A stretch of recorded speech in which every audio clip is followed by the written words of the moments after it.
Hello and welcome to DIY Therapy. As always, we'll start with our disclaimer. This podcast is for educational purposes only. It is not designed to diagnose or treat.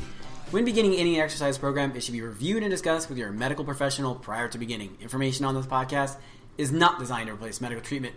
My name is Will. With me as always is Andy, and he's scowling, and I don't know why. I am? You were kind of scowling a little bit. I think that's just my normal face you're when I'm looking at you. I think you're scowling. That's my hate face that I'm looking at. Oh. That I'm looking at. Well, yeah, that explains so much. Yeah. Mm-hmm. Everything. It's like the end of a movie where the plot twist is like, oh, it all makes sense now. We've known each other for how long? I was told there'd be no math. Several years? At least. And you've just realized my hate face for you?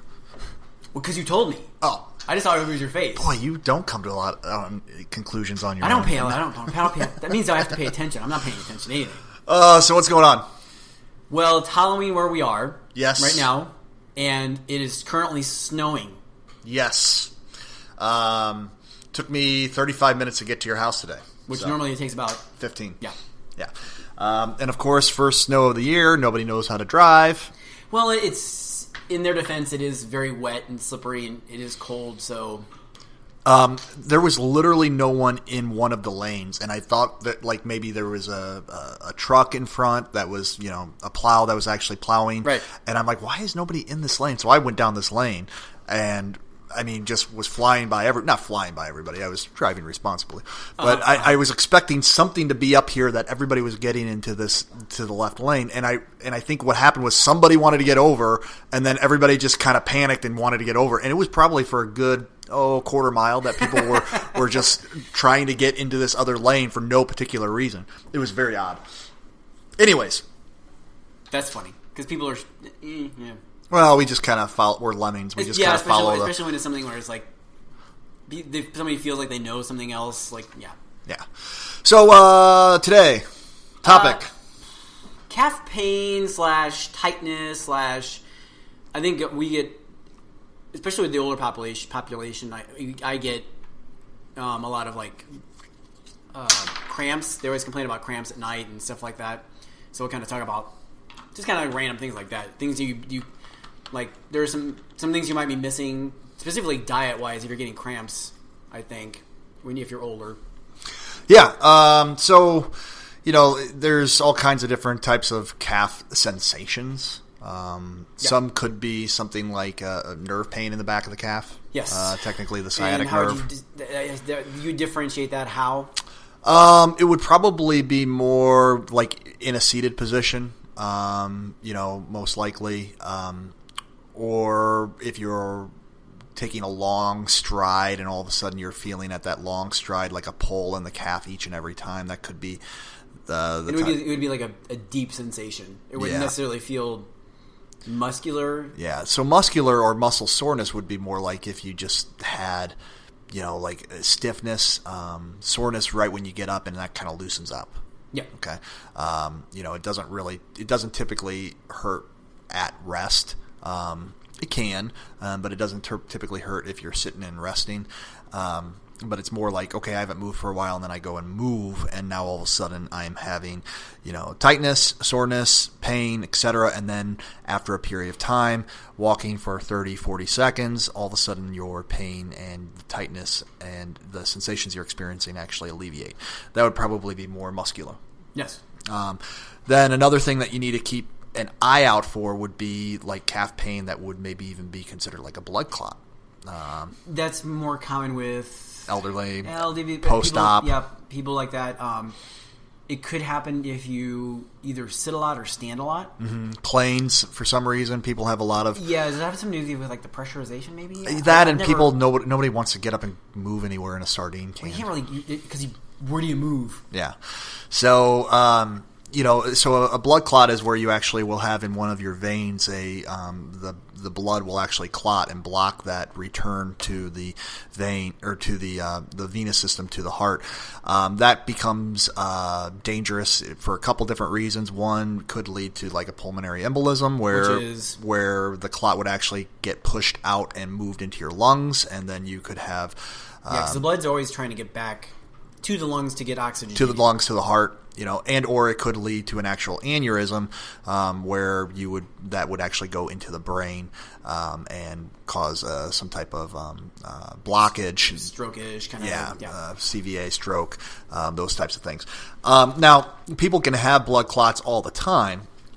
Not all the time, but people can have blood clots. They're fairly common, and they also don't lead to those types of things. So just because you hear blood clot doesn't mean that you are running and saying, "Oh my gosh, I'm going to have a pulmonary embolism or an aneurysm." Certainly, those are extremes. They're treated with blood thinners. So Coumadin, warfarin, those types of blood thinners. But wow, the snow is really coming down out there. It's windy. Holy smokes. It's gross. All right, easily distracted. But so those signs and symptoms would be like a really big throbbing, redness, very tender to touch. Yeah, hot. Hot. Yeah, it would almost seem like the calf all of a sudden becomes infected. Like that's a good way to. It's not just that it's pain because it's like it physically has to be like almost bright. I mean, it can be, but it's like red and it's hot. Yeah, it like I said, like the best way that I can describe it to people is all of a sudden like it looks like it's infected, but there's no open wound around there because it's very tender to touch. If you're having those types of symptoms, you got to go get a Doppler for it. That's a way to actually diagnose it. Most prompt cares, emergency rooms, even some doctor's offices will actually have those available to where you can just walk in and get that tested. But that's probably the main that's a very unlikely thing to happen to just a normal. Well, and so, one of the things that I wanted to do when we had the topic of calf pain was just make sure that, you're not just treating something that could be potentially dangerous. Yes. Yeah. So, that's probably the only danger if you're just if you've got some generalized calf pain, that you'd have to be aware of. Other than that is like that's the worst possible thing that could be happening. Yeah. And it's also one of the more unlikely things unless you've had, post-op. It's like, usually it's like a surgery or. Yeah, I mean, there's things that you need to look for too. Like if in general you tend to have a lot of swelling in the lower limbs, if the legs stay, if you're not keeping them elevated, if you're one of these individuals that has poor circulation in general, if you've got any sort of history of like lymphedema or something like that, those are all risk factors for blood clots. But those are things that you probably are fairly aware of if you have these types of disorders anyways. Mm-hmm. So when we're talking about just general calf pain then, treatment-wise, if it is nerve-related, guess what we're going to do? We're going to do some gentle nerve glides. Nerve glides? Never heard of these before. How do we do that? Yeah. So the nerve glides would be, basically they look a lot like a hamstring stretch. But you would lay on your back, put your hand behind your knee, hip at 90 degrees of flexion, and then you kick that leg out, and that would be a nerve glide with a knee emphasis. If you're looking to do an ankle emphasis, what you would do is you'd actually straighten that leg all the way out and then pump the ankle up and down. Yep. Okay. Again, this is going to be for the nerve. It's not necessarily going to be musculature. You can certainly do this also just to kind of cover your basis. Yeah, and it won't hurt to do that. And I was going to say, it almost feels like you're pulling the muscle when you do it right. It's a weird sensation. Yeah. And so when we talk about like calf pain itself then, we're really talking about the gastrocnemius and then the soleus. There's two different muscles that are associated with the calf. Yeah, the calf, the gastrocnemius is the one you would imagine as your calf. It's the biggest one is high right below your knee. It's the two big muscles that are right there. Yep. And so the differentiation between these two is that one actually crosses the back of the knee versus one not crossing the back of the knee. Why is that important? Well, it's important because depending on where your knee pain is, your calf pain is, you may be looking to try to stretch one versus the other. It's also important in terms of how we actually stretch. Yeah. Okay. So you want to talk a little bit about that, Will? To stretch the gastrocnemius, because that's the one that crosses the knee. It's a typical every day. When you think of a calf stretch, that's what you do. You stretch your foot up. You can either stand on the stair, put your foot against the wall, and you keep your knee straight, and you stretch it that way. Pretty easily. The soleus is kind of the same, except all you do is you have just a slight bend in your knee. You don't have to have a lot of bend in your knee, all you got to do is bend it just a bit and do exactly the same thing. So the stretch looks exactly the same except you have a bent knee. Mm-hmm. Yeah. If you're doing a stretch, with the soleus, it's going to feel much lower in the leg, closer to the ankle. Feel like I always feel like it's way deeper, and I feel like it's way tighter. Yeah. Partially because we don't stretch that muscle as much. We focus on the bigger, longer gastrocnemius. And then, that's also important if you do have some knee pain too, because a lot of times that gastrocnemius is associated with like a Baker cyst, which sits behind the back of the knee, the back of the posterior capsule of the knee. And so it crosses over that and can become irritated or cause more pressure on the cyst that sits back there. So if you are having pain behind the knee, a lot of times that gastroc stretch can actually be very good for that. Mm-hmm. But, in terms of trying to kind of take you through the whole process, the first step for everything is essentially trying to calm it down. So if you're having, acute pain, you need to continue to try to identify different activities that, agitate the pain, whether it's walking, running, stairs, modify those, limit the exposure, limit the risk to those things. If you're a woman, stop wearing high heels. Yeah, that could be one too. Yep. So you've got to look at the different patterns in your life that may be contributing to these things, so that the symptoms can calm down. Once the symptoms get calmed down to where they're not something that is bothering you on a daily basis or is extreme pain and it more of a level pain, then you can start to introduce those activities again at a slower pace and work on some strengthening, stretching exercises. Simple strengthening exercises for the calf. Just going up on your toes and back down pretty easily. Yeah.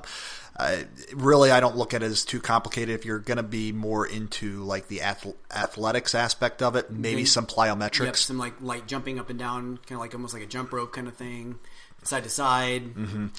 I like to either put a line on the floor or look at a line on the floor or look at like a piece of tile in the kitchen, and you can do like box jumps where you're jumping inside the box, outside the box, side to side, forward, backwards, those types of things, or side to side over one of the lines of some kind.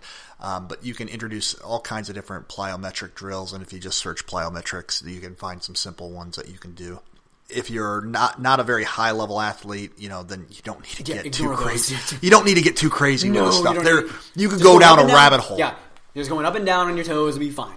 Yeah, you can go up and down a rabbit hole. You can go down a rabbit hole real quick. You can go up a rabbit hole. If you go down a rabbit hole, you can go back up. Some of us can. I would never get back up.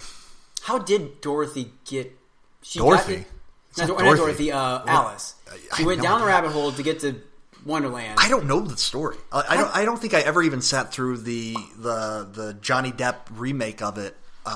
It's just so out there for me. The guy was on a weird acid trip. Was it acid or was it mushrooms? I can't remember. It might have been either. I don't know. I don't really know. I can't.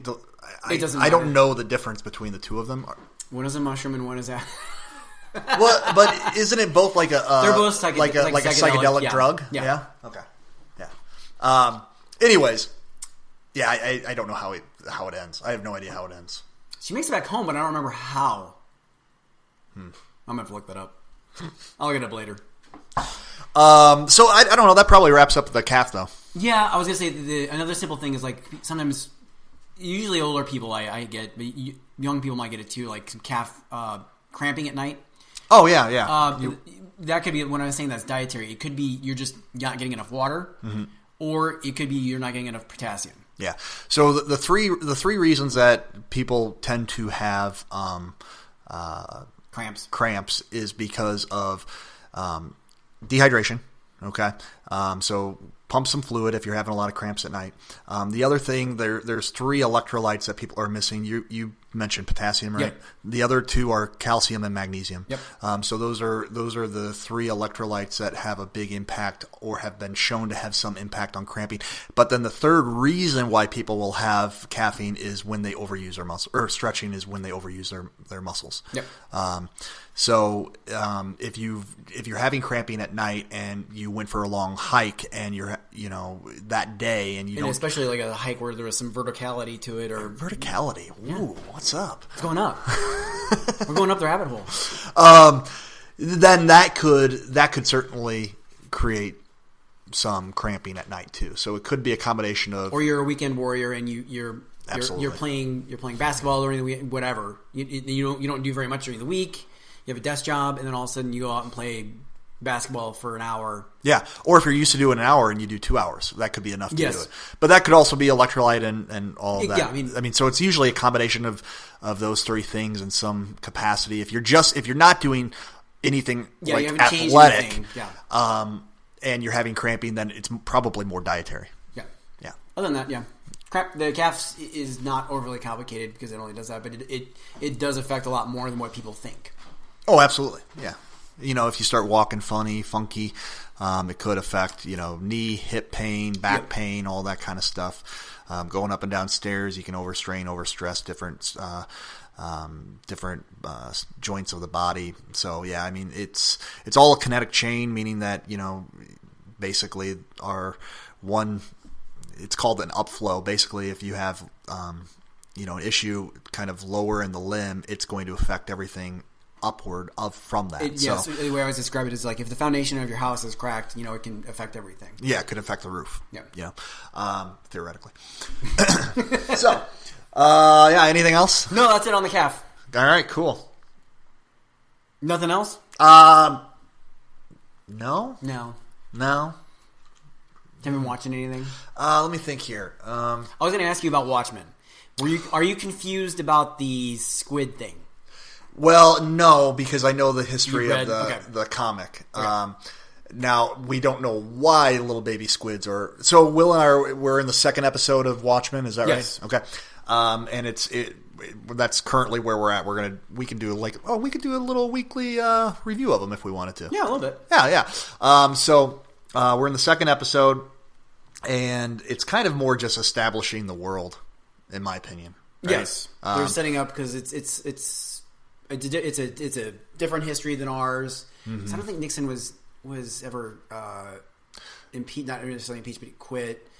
Yeah, no, Nixon was like, in this history, Nixon was like the president for like 8 straight terms or something like that. Since then, it's been Robert Redford, which I think is hilarious. Oh, is that him? Yeah. Because he said President Redford, and I was like, is it Robert Redford? Yeah, it's Robert Redford. That's hilarious. Yeah. I mean, he's so handsome. Why wouldn't you?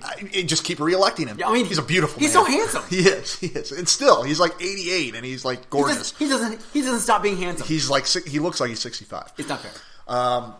Yeah, so I love these world building shows though. I love. Yeah, it's not even like a world building; it's like an alternative history. Yeah, but just like the alternate reality that seems so real. Yeah, it's not outside the realm of possibility. I like these word better than I do like the what's the one on Amazon? The Carnival Row? No. The one with the Nazis. The one with the Nazis on Amazon? Yeah. Who's in it? I can't remember. This is great radio. I know.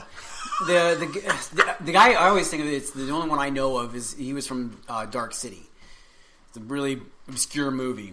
Oh, the High Castle. Yes, Man in the High Castle. Yeah. Had that been just about them being in this alternative reality and dealing with it, that would have been way more interesting to me, as opposed to them being in the alternative reality, all of a sudden like, oh no, there is another... I love it. I love that show. And it's coming out. There's a new season coming out pretty soon here. The last one, actually. But like that's where you and I kind of always split and divide in terms of. I don't necessarily mind it because, like in Flash, they're dealing with alternative Earths. So, like I don't necessarily mind it. But it's like, are they trying to imply that they can go back in time and fix it, or they're gonna try to jump to the world? I mean, there's no solution. That's what I mean. There's no solution. They're just introducing it just to introduce it. Here's my thing: is I like TV shows that are creative. That's it. Like I just don't like the run of the mill. Like I want a story to be told, and I feel like Watchmen is doing that, where it's not something that we've ever seen before. No, so like the Man in the High Castle is a perfect example of, okay, yes, it goes on these little. It maybe gets a little bit too science fiction-y. instead of just an alternative reality, now they're jumping to and from different worlds and whatnot. But it's a story I've never heard before. And, there might be some plot holes that I'm okay with because I haven't heard the story before and I'm entertained. Okay. Same thing like with Westworld. Like, never heard, granted, the original one was like in 1973 or something like that with James Brolin. Which, by the way, we are watching Life in Pieces with James Brolin in it, and it is hilarious. Have you ever watched that on Hulu? No. Oh, it's good. It's on CBS. It's got James Brolin in it. It's about basically a big family, and it tells like 3 or 4 different stories each time. They're just very short. But Colin Hanks is in it. Yeah, it's funny. Good watch. You should check it out. Don't know what I was saying. Yeah, it's the stories. All right, well, let's wrap this up. Good Watchmen review. We talked about Watchmen for like exactly 30 seconds, and then just off the rails. Never happens. I know, right? Okay. And so we're done. Go ahead and do your little spiel. Try not to laugh through the middle of it. That's why I was scowling at you, by the way. Because you immediately started doing your little spiel, and right away you laughed. Because it's... Are you ready? I can do this. No, you can't. I can do this. You can. This podcast is for educational purposes only. It is not designed to diagnose or treat. When beginning any exercise program, it should be reviewed and discussed with your medical professional prior to beginning. Information on this podcast is not designed to replace medical treatment. I did it. Remember, treat yourself.